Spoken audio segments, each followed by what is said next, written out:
Hello ലോയ്ച്ച രാവിലെ എന്റെ brush ഒക്കെ ചെയ്ത് ഞാൻ നോക്കിയപ്പോൾ ദാണ്ടിരിക്കുന്നടാ ഒരു 3-4 മുട്ടയൊക്കെ പൊഴിഞ്ഞ് അതിനകത്ത് എന്തൊക്കെയോ ഇട്ടിട്ട് ബിബിൻ കഴിക്കുന്നു. ചോദിച്ചപ്പോൾ ഡയറ്റ് ആണെന്നാണ് പറഞ്ഞത്. പക്ഷെ ഈ ഡയറ്റ് ഉള്ള ആള് വൈകുന്നേരം നല്ല ഷവർമയും മന്തിയൊക്കെ കഴിക്കുന്നതും കാണാൻ കേട്ടോ. അതൊന്നുമല്ല ഗൈസ്, ഞാൻ ബൾക്കിംഗ് ആണ്, അതുകൊണ്ടാണ് ഇത്രയും കഴിക്കുന്നത്. ഓ എന്റെ പൊന്നെ, അവൻ കഴിക്കുന്നതിന്റെ എന്ത് വലിയ വീഡിയോ എടുത്ത് വെച്ചേക്കുന്നത്. ഞാൻ എന്താണെങ്കിലും നല്ല കിഡിലും പുട്ടും പിന്നെ ഗിസാഡും ആയിരുന്നു കഴിച്ചത്. ഗിസാഡിന്റെ മലയാളം എന്തായിരുന്നടാ? വട്ട്. വട്ട്. എന്തൊരു സാധനം, പക്ഷെ കിഡിലോസ്കി സാധനമായിരുന്നു. അതും പുട്ടും നല്ല കോംബോ ആയിരുന്നു. അങ്ങനെ ഫുഡൊക്കെ കഴിച്ച് ടിവിയിൽ ഒരു പടമൊക്കെ കണ്ടിട്ട് ഇങ്ങനെ ഇരുന്നു കേട്ടോ. പടമൊക്കെ കണ്ട് സമയം പോയി അറിഞ്ഞില്ല കേട്ടോ. അപ്പോഴേക്കും ഉച്ചയായി. ഉച്ചയ്ക്ക് നോക്കിയപ്പോൾ ദാണ്ടിരിക്കുന്നടാ ചിക്കൻ കറി. കിഡിലും ചിക്കൻ കറി ആയിരുന്നു. ഉരുളക്കിഴങ്ങ് കിട്ടി വെച്ചിട്ടുള്ളത്. പിന്നെ നല്ല ചെമ്മീൻ ഉണ്ടായിരുന്നു. ആ ചെമ്മീൻ എന്തായിരുന്നു? റോസ്റ്റ് ആയിരുന്നു. അത് ഫ്രൈ ആയിരുന്നു. അടിപൊളി സാധനമായിരുന്നേ. അതും കുറേയും കഴിച്ചു. ഈവനിങ് ആയി കഴിഞ്ഞപ്പോഴേക്കും എങ്ങോട്ടെങ്കിലും നടക്കാന്നൊക്കെ പോകാന്ന് പറഞ്ഞിട്ട് എന്നെയും കൂട്ടിക്കൊണ്ട് പോയേ. ഇവിടെ ഒരു 5:30 കഴിഞ്ഞപ്പോഴേക്കും ഇങ്ങനെയായിട്ടോ. പോകുന്ന വഴിക്ക് ഞങ്ങൾ ഒരു ബേക്കറിയിൽ കയറി. എന്തോ സാധനം കഴിക്കാനാണ്. എന്തായിരുന്നടാ? പീത്ത ബ്രെഡോ സാത്തർ ബ്രെഡും പിന്നെ വേറെ എന്തോ ഒരു സാധനം കഴിച്ചു. മീറ്റ് കൊണ്ട് ഉള്ളൊരു ഏതൊരു ബ്രെഡ്. ഫത്തായർ. ഇതൊന്നും അറിയില്ല. ഇതൊക്കെ നിനക്ക് തന്നെ ഡബ് ചെയ്തോട് ഇങ്ങനെയാണെങ്കിൽ. എല്ലാം ഡൗട്ടാ. അപ്പൊ ഇങ്ങനെ ചോദിച്ചു. അത് വാങ്ങിച്ചു. അവിടുന്ന് വാങ്ങിക്കുന്ന വീഡിയോ ഒക്കെ എടുത്തു. അങ്ങനെ റോഡിലോട്ട് ഇറങ്ങി. അവിടെ നിന്ന് പോകുന്ന വഴിക്ക് ഞങ്ങൾ കഴിച്ചേ. ഈ സംഭവം കുഴപ്പമില്ലായിരുന്നു. മറ്റേ ആ മീറ്റിന്റെ സംഭവമായിരുന്നു അടിപൊളിയായിട്ടുണ്ടായിരുന്നത്. എങ്ങോട്ടേക്കാണ് താങ്കൾ പോകുന്നത് ഈ പാതിരക്ക്? ടാക്സി ഹോട്ടൽ തപ്പി പോവാ. പാതിരൊന്നും ആയിട്ടില്ല. ഇവിടെ സത്യം പറഞ്ഞ ഒരു 7 മണിയിലായിട്ടുള്ളൂ. 6:30 ആയിട്ടുള്ളൂ. പക്ഷേ നല്ല ഇരുട്ടായി. ഈ ഏതൊരു പാർക്ക്.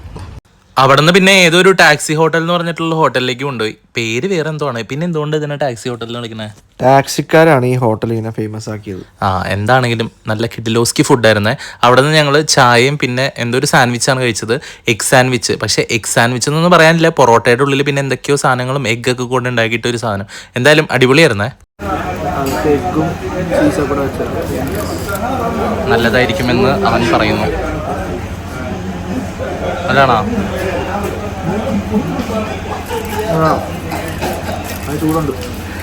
കുറച്ച് കഴിഞ്ഞപ്പോൾ ഡാഡി വന്ന് വിളിച്ചു. എന്നിട്ട് പറഞ്ഞു സഫാരി പോയാലോ എന്ന്. സഫാരി എന്ന് പറയുന്നത് നമ്മുടെ ലുലു പോലെ തന്നെയുള്ളൊരു ഹൈപ്പർ മാർക്കറ്റാണ്. പ്രത്യേകിച്ചൊന്നുമില്ല, ചെറിയൊരു ഷോപ്പിങ്ങും പിന്നെ കുറെ നേരം സമയം കളയാൻ വേണ്ടി അവിടെ കറങ്ങി തിരിഞ്ഞു. അവിടെ ചെന്നതും ബിബിന്റെ കൺട്രോൾ പോയ തീറ്റ സാധനങ്ങളുടെ അടുത്തേക്കായിരുന്നു ബിബിന്റെ കൈ പോയത്. കണ്ട ഒമാൻ ചിപ്സ് ഒക്കെ എടുത്ത് കൈ പിടിച്ചേക്കുന്നത് കണ്ട. രാവിലെ ഡയറ്റ് എടുത്ത ആളത് ഓർക്കടേ. എന്തൊക്കെയോ പറക്കി എടുക്കുന്നുണ്ടായിരുന്നു. നമ്മുടെ CID മൂസയിൽ ബിന്ദു പണിക്കർ എടുക്കുന്ന പോലെ. പിന്നെ വേറെ എന്തോ പേരറിയാത്ത സാധനങ്ങളൊക്കെ എടുക്കുന്നുണ്ടായിരുന്നേ. ചോദിച്ചപ്പോ തിരാമിസോ എന്തൊക്കെയോ ഉണ്ടാക്കാനാന്ന് പറഞ്ഞത്. നമുക്ക് കണ്ടറിയാൻ വഴി. ഇവിടെ വന്നിട്ടേ ബക്കറ്റ് ലിസ്റ്റിൽ കഴിക്കണം എന്നുണ്ടായിരുന്ന ഒരു സാധനം കഴിക്കാനാട്ടോ വന്നിട്ടുള്ളത്. എന്താണെങ്കിലും കടയിൽ നല്ല തിരക്കായിരുന്നേ. ആ തിരക്ക് കാണുമ്പോൾ തന്നെ അറിയാം നല്ല അടിപൊളി ഫുഡാണെന്നുള്ളത്. പിന്നെ ഇത് ഏതൊരു ഇസ്താംബുൾ അങ്ങനത്തെ എന്തോ ഷവർമ, തുർക്കിഷ് ഷവർമ എന്തോ അങ്ങനത്തെ ഷവർമയാണ്. നല്ല രസമുണ്ടായിട്ടോ അവരുണ്ടാക്കുന്നൊക്കെ കാണാനായിട്ട് അവിടെ ഇരുന്നിട്ട്.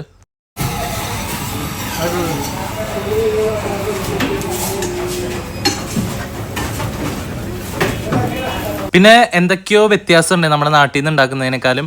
എന്തൊക്കെയോ തേച്ച് പിന്നെ അതിന്റെ പുറത്ത് മയോണൈസ് ഒന്നല്ല തഹീനി അങ്ങനത്തെ സാധനം ഇടുന്നത്. അതെന്തോ അടിപൊളി സാധനമാണെന്ന് തോന്നിട്ടോ. മയോണൈസ് നാട്ടിലിട്ടിട്ടിട്ട് അതിന്റെ ഷവർമയുടെ ഒതന്റിക് ടേസ്റ്റേ അങ്ങ് പോയിന്ന് എനിക്ക് തോന്നി ഇത് കഴിച്ചു കഴിഞ്ഞപ്പോൾ. പല ടൈപ്പിലുള്ള ഷവർമകൾ ഉണ്ടായിരുന്നു കേട്ടോ. പിന്നെ ഷവർമ മാത്രമല്ല, അവിടെ വേറെ എന്തൊക്കെയോ മുത്താബലോ അങ്ങനെ എന്തൊക്കെയോ സാധനങ്ങളുണ്ട്. ഇനി വഴിയെ ട്രൈ ചെയ്യാം. ഇതിനകത്ത് കണ്ടോ പിക്കിൾസും കാര്യങ്ങളൊക്കെ ഇടുന്നത് കണ്ടോ.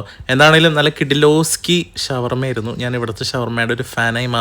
അവിടെ നിൽക്കാനേ പറ്റിയിട്ടുണ്ടായിരുന്നില്ല കേട്ടോ. ഒടുക്കത്തെ ചൂടായിരുന്നേ. അവിടെ നിന്ന് പണിയുന്നവരെ സമ്മതിക്കണം എന്താണെങ്കിലും. ഇതാണ് ഇസ്താംബൂളിലെ ജയൻ ഷവർമ. ഇത് കണ്ടോ, എന്റെ കൈയുടെ നീളമുണ്ട്. ഇത് കഴിച്ചു കാണിച്ചത്.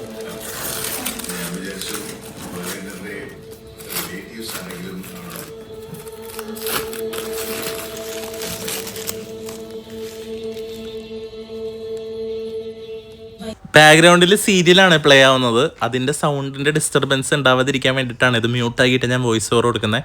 ഷവർമ നല്ലതായിരുന്നു ആണ് അവൻ പറഞ്ഞത്. അത് ഞാൻ വോയിസ് ഓവർ കൊടുത്തു എന്ന് മാത്രമേ ഉള്ളൂ. അപ്പൊ ഞങ്ങളുടെ തട്ടിക്കൂട്ട് വീഡിയോസ് നിങ്ങൾക്ക് ഇഷ്ടപ്പെടുമെന്ന് വിചാരിക്കുന്നു. ഇഷ്ടപ്പെട്ട് കഴിഞ്ഞ് കഴിഞ്ഞാൽ ലൈക്ക്, ഷെയർ ആൻഡ് സബ്സ്ക്രൈബ്.